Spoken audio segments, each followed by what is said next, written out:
pessoas casadas. Se for entre duas pessoas casadas, então é um adultério duplo, né? Ele é pior. O divórcio é um pecado, mas o divórcio ele só é pecado, claro, quando não existem outros, digamos, recursos, né? Então, se a pessoa ela se divorcia porque não teve jeito mesmo, né? Aí pode não ser pecado, mas o divórcio, essa leviandade que as pessoas têm hoje em dia, de separa porque enjoou, isso aí é pecado grave. Poligamia, que é ter vários parceiros, ainda que com o consentimento do cônjuge. O incesto, que é a relação sexual com pessoas que têm ligação sanguínea, é pecado grave. E também a união livre, que é a pessoa não estar casada segundo a lei da igreja. Ela precisa, inclusive, se confessar, ou melhor, ela precisa, inclusive, sair dessa situação para poder se confessar. Né? E também pecado contra o sexto mandamento é a contracepção. Quando você coloca aí um meio para tornar o ato sexual infecundo e você apenas usufruir do prazer sexual. Por último, nós temos os pecados contra o sétimo e oitavo mandamento. Sétimo também abrange o 10º, que é cobiçar as coisas alheias. O furto, que é você roubar alguém, né? Fraude, que é quando você comete uma injustiça, uma falsidade, para obter um favor que você não mereceria sem aquela falsificação. Corrupção, quando você pede um dinheiro para fazer algo que você deveria fazer sem pedir. A evasão fiscal tem a ver com os impostos, né? Precisa ver direitinho quando há sonegação, que é fazer a declaração errada, ou a evasão, quando é não declarar alguma coisa dentro do que é possível pela lei. Dano voluntário ao patrimônio alheio é pecado. E, claro, escravização de seres humanos, essas coisas, tráfico humano, mas eu suponho que nenhum católico faz esse tipo de coisa. E o oitavo mandamento são os pecados por palavra. Em primeiro lugar, a mentira. Então, a mentira, quando ela é jocosa, né? Quando é uma mentira de brincadeira, ou quando ela é uma mentira, digamos assim, que não causa dano, ela é pecado leve, em geral. Mas se for mentira em que você engana alguém, aí pode ser um pecado grave. Precisa ver bem isso daí. O juízo temerário, que é julgar as intenções dos outros, é pecado. Julguei que fulano estivesse indo pecar com cicrano, isso é pecado. Tá? A maledicência, que é falar mal dos outros, coisas verdadeiras, é pecado. Algumas pessoas dizem, não, eu vou falar, mas é verdade.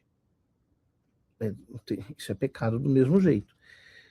E a calúnia, que é pior, que é mentir, né? Para difamar alguém.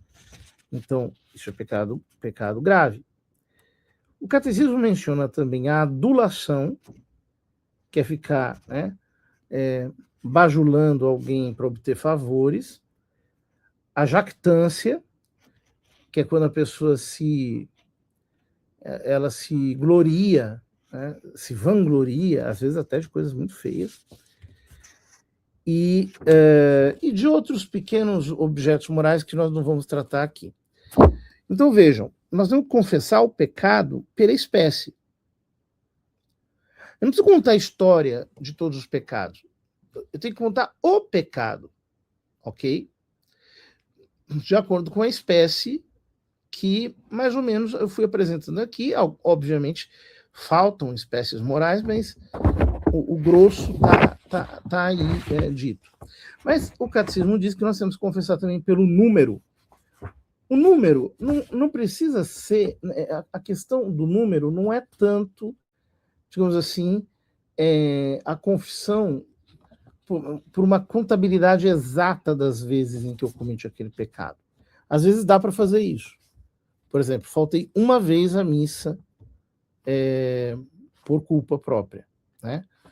Ou disse 2 vezes uma mentira. Às vezes é possível fazer isso. Pessoas que não têm o hábito de viver pecando, né?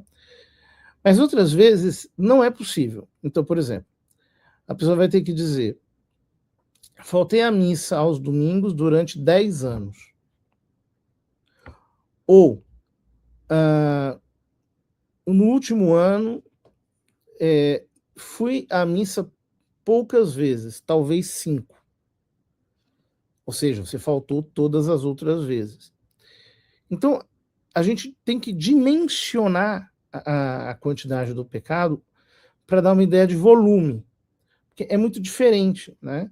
Quando uma pessoa, por exemplo, ela diz que cometeu adultério uma vez, ou ela diz que ela cometeu adultério durante 5 anos e ainda está conversando com outra pessoa. É completamente diferente, né? Então, é preciso dar o volume, digamos assim, dos pecados que nós cometemos. Não é necessário que o número seja exatíssimo.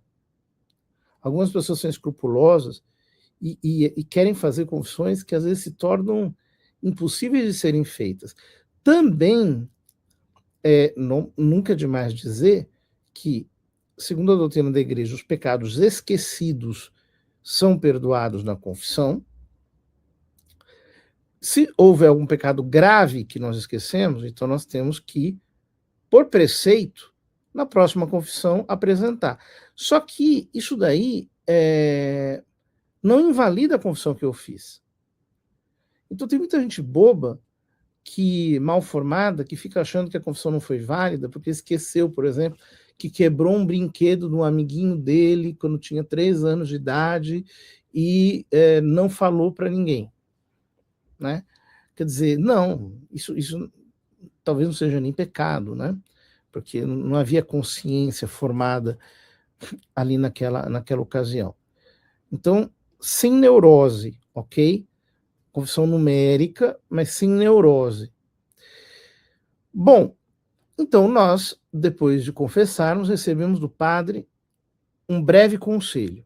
Quando é multirão de confissões, então não dá para o padre fazer grandes sermões ao penitente. Então vai ser apenas uma breve admoestação. Temos que ser atentos àquilo. Depois ele vai passar uma penitência, que geralmente é uma oração. A